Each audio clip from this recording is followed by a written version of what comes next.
at one point, he actually uses his physique. You guys are going to be like, Chris, come on. But it's true, Chad. It's true. He uses his dick to charm her. I'm not joking. He's straight up at one scene when she discovers him, like she's like following him. He knows that, that she's right behind him.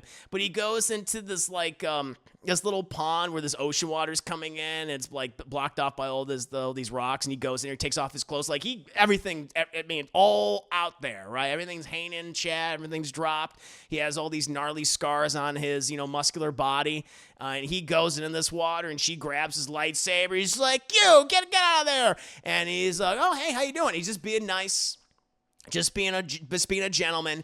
And he straight up struts out of the water, Chad, like fucking shoulders just rolling into his walk, like animalistic and stuff. And he doesn't got trunks on, Chad. He doesn't have Speedo on, just dick. Balls hang out and just is right in front of her. And he's just like, if you don't mind, I can put on my clothes unless, if this is okay. And I was like, wow. And I thought that was cool. We're going to go ahead and we're going to move on to Star Wars The Acolyte, Episode 6. So I've gotten to a point with this show where I've kind of just accepted what it is now.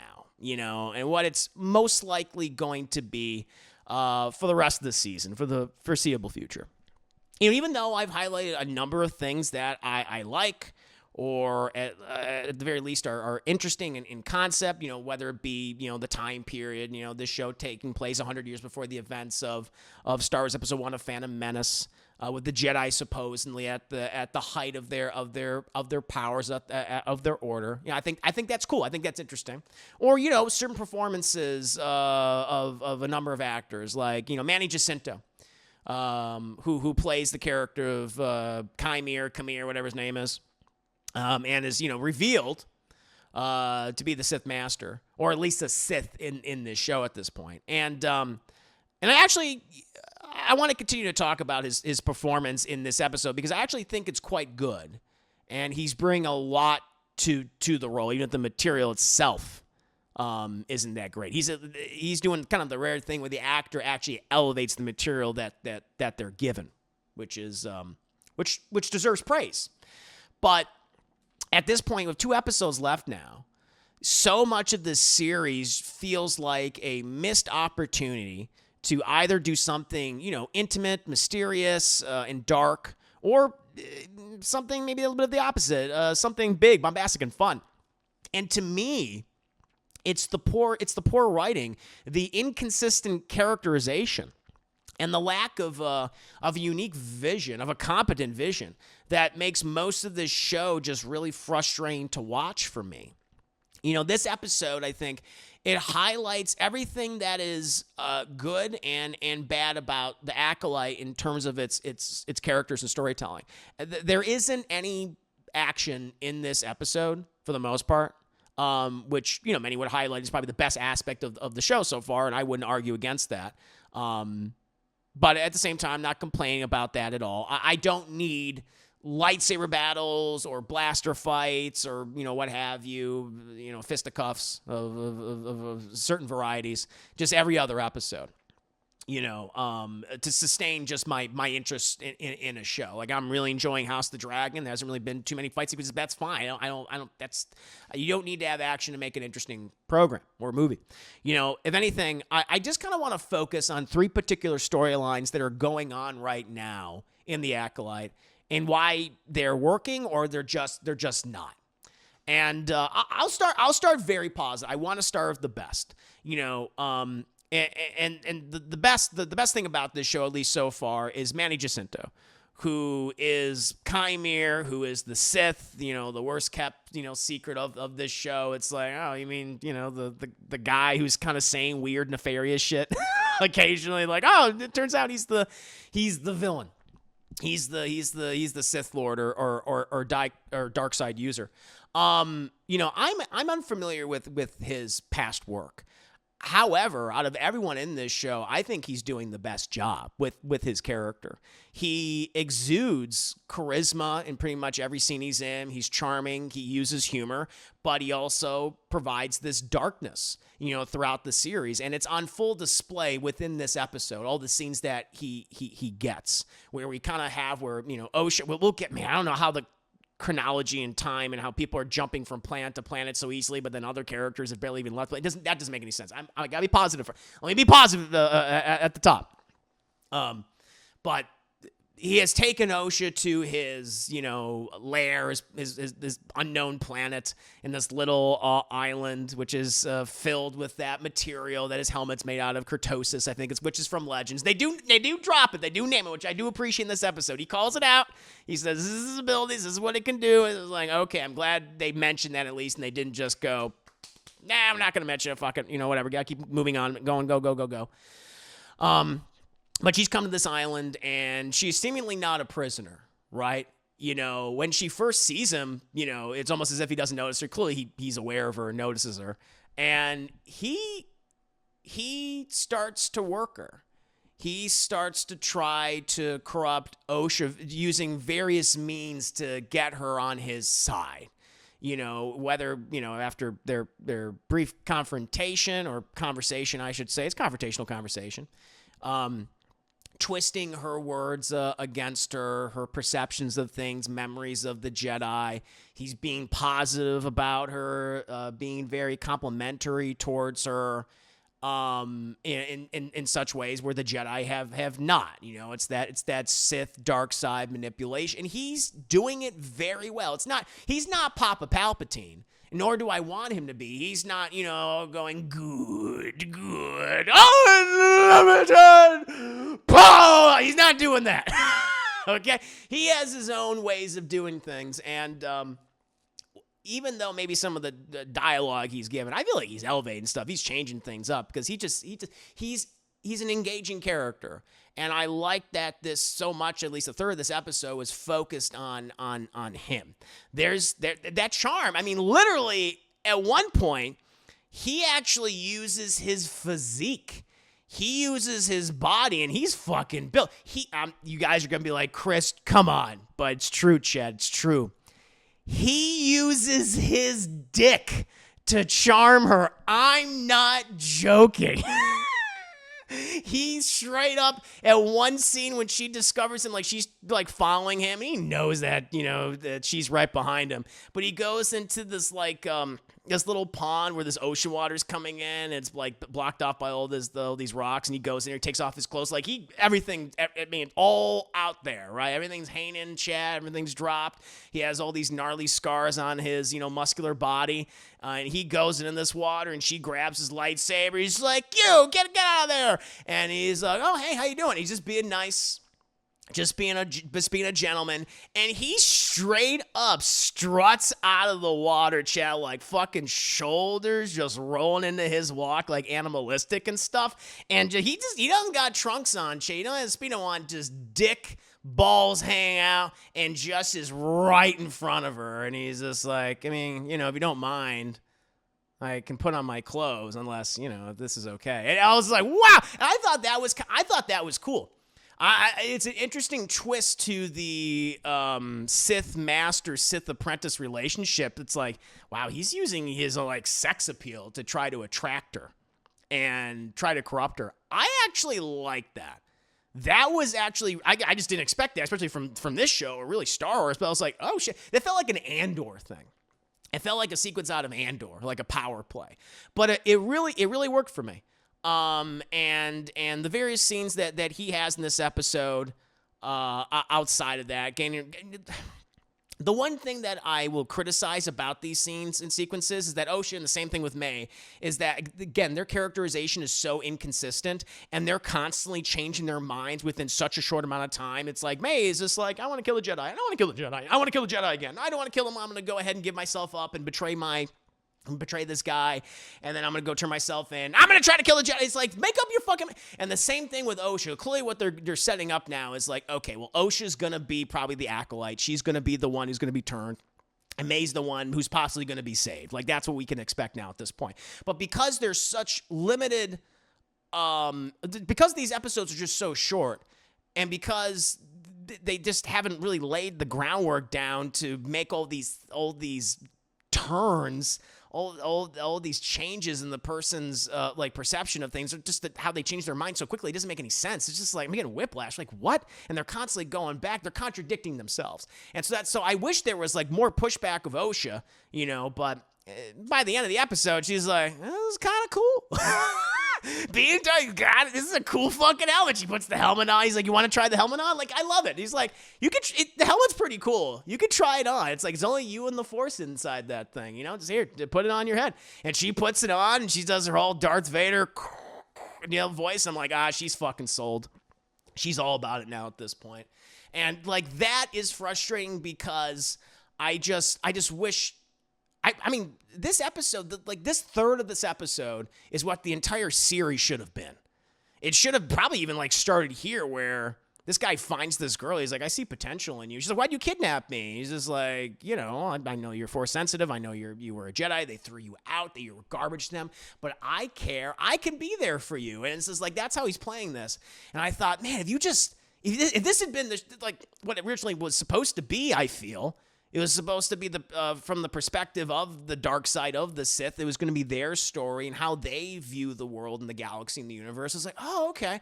And I was like, and there you go. And that's at least for right now, it's the best part of the show. And it was working for me. I just wish more time was spent on it instead of 4.5 episodes where it's just not. We're spending time with characters we could give a shit less about. I mean, the twins themselves are just kind of like, because they're so inconsistent with their characterization about what they want. They don't know what they want. That it's just like you just get kind of like confused. You get whiplash, and so that's what's frustrating about even that sort of. But it is the best part of this series so far. Is everything with Manny Jacinto as this Sith. He's very charming. I think he's elevating the material, and even though Amanda Stenberg is not, I mean, what she's given for both characters isn't great. Even some of her small scenes with him are good enough. At this point, they're good enough. They're good enough. They're better than than the other stuff in this episode. Because then we get to the more mixed to bad things, honestly. And it's because you did a little switcheroo with Osha and May, and Osha's with Manny Jacinto's Khmer or whatever they're calling him now, the Sith. He's like, I have no name, etc. But we have May with Soul, and these scenes are just really frustrating to me. They're poorly paced and tonally just all over the place as well. One, I just can't understand why Soul just can't, sense that is obviously not her, since Osha was his Padawan, was his apprentice for years. And he's like, he can't tell that that's not her. She's acting different. Like, she has that goddamn tattoo on her forehead. It's like right there. It's like right there, Chad. If I got a fucking tattoo on my forehead right here, Chad, you'd be like, Chris, where'd you get that tattoo? I'm like, what tattoo? And it's like, you think I'm crazy. So the fact he can't even see, like, wait, you're not her, it doesn't make any sense. Plus, he saw young May with that tattoo earlier in that flashback episode. So that is just frustrating as all hell. It's like, how do you not know, one, by sensing her, or just the obvious physical? Listen, Soul, Lee Jun-jae, not all black people look alike, man. Not all black people look alike. Maybe in Star Wars, maybe it's just like you would put her side by side with Landau Calrissian, with Billy D. Williams, and he's like, I don't know which, it's the same Osha May, it's the same maybe it's the same person to him. But it's just like, I think there's some notable differences. And then we just get, even though like so much of the stuff with Manny Jacinto and Amanda Stenberg's Osha is kind of serious and dark and interesting. And I know this has been a part of Star Wars for a long time, including the original movies, but it just doesn't fit here. Like, we get these really goofy Looney Tunes moments where May, who I think wants to kill everyone again. I don't even know. I don't know what she wants. So she wants to figure out what Soul saw on that planet all those years ago. She wants that perspective to piece everything together at this point, I guess. But you got Basil. You got Basil, the space rat. Remember him, Chad? He's the tracker. And he knows something's up with her. And so does the little droid Pip or whatever the hell his name is, right? They know that she's weird. And so at one point when she is going to, I guess the ship malfunctions for some reason, which I thought she did it, but apparently the ship's just malfunctioning. Like, okay, it's just plot conveniences. I don't know. Or, you know, it's contrived. It's this very contrived sequence. Oh, we need conflict. So, the ship malfunctioned, whatever. And so she goes down into like the underbelly of the ship to figure out what's going on. And she encounters Basil, who then proceeds to do kung fu. I'm not fucking joking. He straight up is going, he like turns around in a circle and he's like, yeah, like that. And I'm just like, what are we doing? Why are we doing this? We literally had Space Dick 5 minutes ago and a man like physically intimidating this woman, trying to use his sex appeal, but at the same time being creepy about it. And now we got a space beaver. We have a space rat doing kung fu sound effects. I'm like, guys, this doesn't feel very consistent. It feels totally out of place. And he runs up on her. And again, we've seen this. She's killed people. She's murdered people. Okay? All right? She can fight. This thing starts kicking her ass. It grabs on her leg, starts humping her leg. I'm not joking. I'm not being over the top, humping her, and steps on her foot. She's like, ow. And then little Pip, not joking with this either, shits in her face. It squirts out. Looks like feces is right at her, right in her eye, and her gets in her mouth, and she straight up does that kind of like, you ever watch like a teen movie chat or a teen romance or something, and you have the mean girl in the movie, or hell, fucking Mean Girls, which I love, great movie chat, much better written than this. But you always have that scene like with either with Lindsay Lohan or whoever else, or Rachel McAdams' character, like Rachel McAdams, she has that scene when she realized, like, oh, I've been tricked, I've been fooled. She goes, ah! Fucking Amanda Stenberg's maid does that. She goes, ah! I was like, what are we doing? It's so weird. And eventually, I don't know if he figures it out, at some point, but he stuns May, and Basil, I think, told him, he's behind him. And I'm like, why didn't you tell him immediately? That's not fucking Ocean. That's May. It's just like, it's just contrived for the sake of being contrived. It doesn't make any goddamn sense. Like, at all. And then he starts doing, like, some weird shit. Well, I mean, this makes sense. Like, he puts her on this, like, gurney, this medical table, and, like, kind of, like, ties her down. But then he starts acting really weird. He's like, all right, listen, you're going to fucking listen to me, all right? We're going to figure out this situation. I got a lot to tell you, and we're going to find your master, okay? And then he goes to contact the Jedi. The Jedi who are, like, he previously sent out a message, but the signal was messed up for whatever reason, because plot. Because we needed a reason so he couldn't tell the Jedi that the Sith are back, basically. And so they eventually arrive, but he hyperspeeds. He goes into hyperspace, light speed, and gets out of there. So it's like, all right, well, there's something. He's clearly lying about something. He's acting really funky and weird now. But then we get to just the worst story of the episode, which is everything to do with Rebecca Henderson's character of Vernestra. I think she's the Green Lady. She's the Green Jedi. Who I'm unfamiliar with her work completely. I know that she's the wife of Leslie Headland, and I just gotten to a point now, it's like, nepotism has helped a lot of, people, talented people, even talented people. It's like, it's gotten them through the door. But like with her, I don't know what her other performances are like. I have no idea, but she's just she's terrible in this show. And listen, again, the dialogue and the writing doesn't help her, but there has not been a single scene where it's like, oh, that was good. That was good. This was interesting. I liked it. It's like nothing. And she is just, she's either emotionless or angry. It's one of the two. You're going to get those two things, and that's it with her. And they introduce her Padawan, who, I'm sorry, but he's just this fucking nerd. He looks like an ostrich. It's just this pasty, English guy who was just like, oh, master, is this, or can I assist you? He's like, what are we doing here? And he's just like, oh, you know, that hyperspace, it gives you the rumbly tumblies, it makes you sick. And she's like, I don't get sick when I go to hyperspace. She's like, ooh, it's like, there's no way this guy's a Jedi. This guy's not a Jedi. What are you talking about? He's just this beta male, just nerd. I'm like, oh my God, what are we doing? And I guess it was like an attempt at humor, but it just doesn't work. It's like, I don't believe this guy can use a lightsaber or use the Force. And they end up going to the planet that the Wookiee was on, whatever his name was, who died off screen.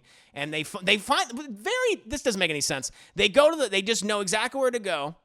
Unless they sense the death, they go to the exact spot where all the Jedi died. And so that we see Daphne King, we see Yord. We've seen Yord, that great character. And, like, none of the flora or fauna has gotten them yet. And I'm thinking, bull fucking shit. These animals would have been eating them, like, right here, especially at night. They would have come out and just, nothing. They're immaculate. They're perfect. And it just looks so fake.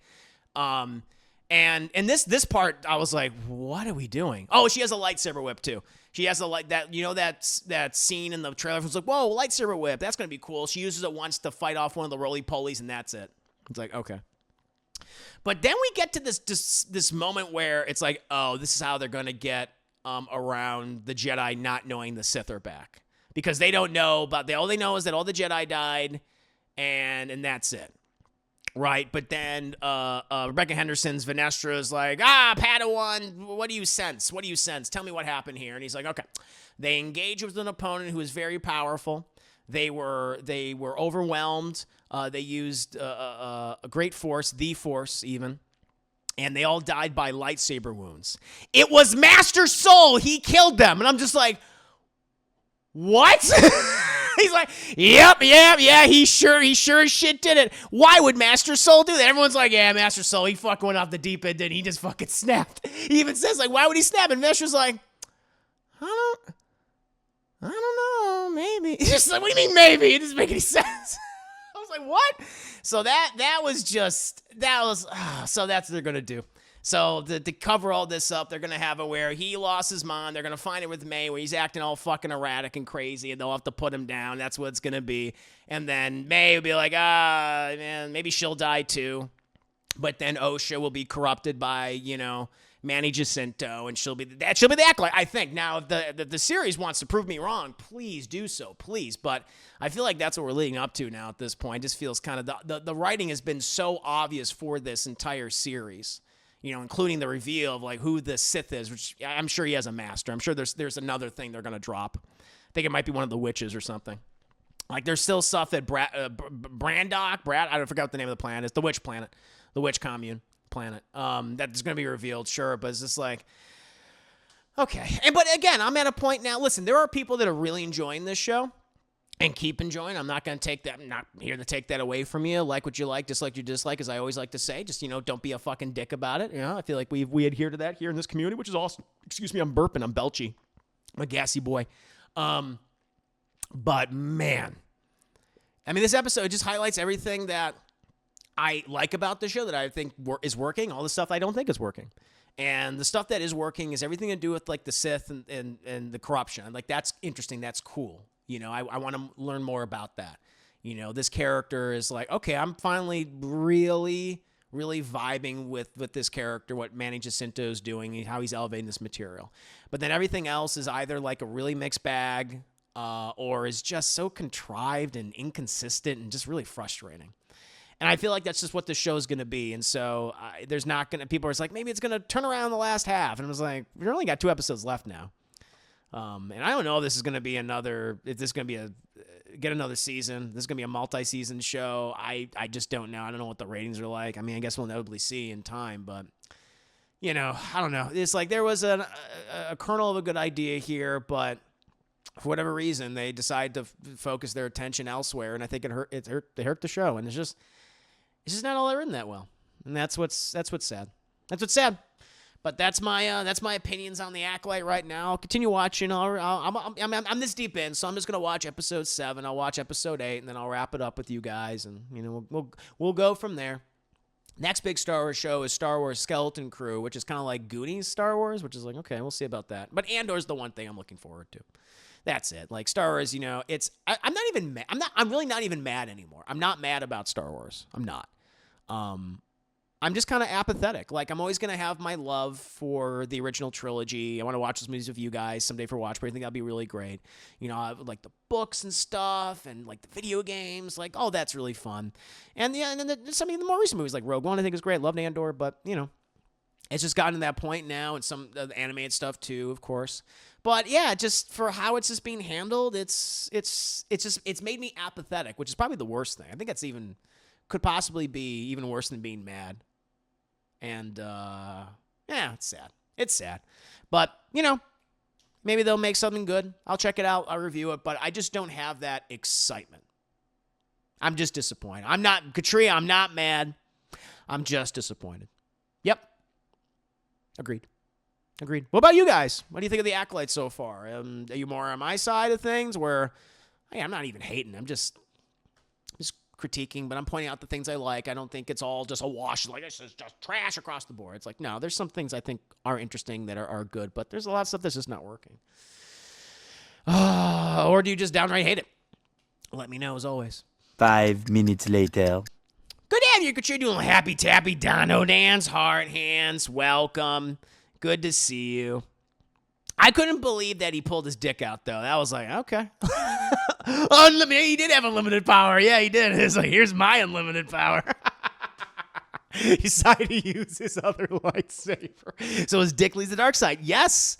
Kind of that's what happens in the episode. I was like, wait, well, I was like, whoa. I thought that was cool. Those sounders out of the water, dick and balls swing. They went straight up. Straight up. He had the swagger of a dark side Sith Lord. I loved it. Well, the Force is now with you, soldier. Oh, man. I'm sure Chris, I did. They can just die, right? I don't care about it. Yeah, I think the twins are the most uninteresting characters in the series, outside of, what's her name? The green girl. The green woman. Vanestra. I don't know how to say it. It doesn't matter how you say her name. Other than her, yeah, the twins are just, even though they're like the central characters of this show, they're the least interesting thing about it. Like, I don't really care about the mystery with, like, oh, what happened on that planet? I was like, I don't care. All right, I was more interested in like the of Manny Jacinto and the Sith. Like that's like you got something right there. You know, if they because I know Leslie Henlin has talked about doing another season of this, or like in the development process, they thought we're gonna do 2 seasons, which I don't know if that's gonna happen now. But I mean, I doubt this will happen. But if they're gonna do anything with a sequel series, just have it focus on Manny Jacinto. I just want to follow his life. What's it like being as like, it's not like Palpatine, who's this politician, is surrounded by affluence and wealth and power. It's like, well, that was the Sith. Like, okay, our plan is in action now. It's almost going to happen. We're going to rule the galaxy. This is when the Sith are just in hiding, and they kind of just live this shitty life of exile and loneliness. And it's like, that's cool to me. I want to see that because in a way you're interested in that character. I mean, you're always going to be interested in a character who is seemingly at their lowest and who is suffering and is going through it. That gets your attention, obviously. And so even though he's villainous, even though some of the things that he's saying sound good on paper, and he's sounding like very forthright and honest, but it's like behind all that is that manipulation. But it's like, oh, I'm interested in him now. And so if they were to do anything in the future, like in terms of another show, just have it focus on him. I think, and that's what they should have, and you know, that's what they should have done from the beginning anyway. Space Beaver.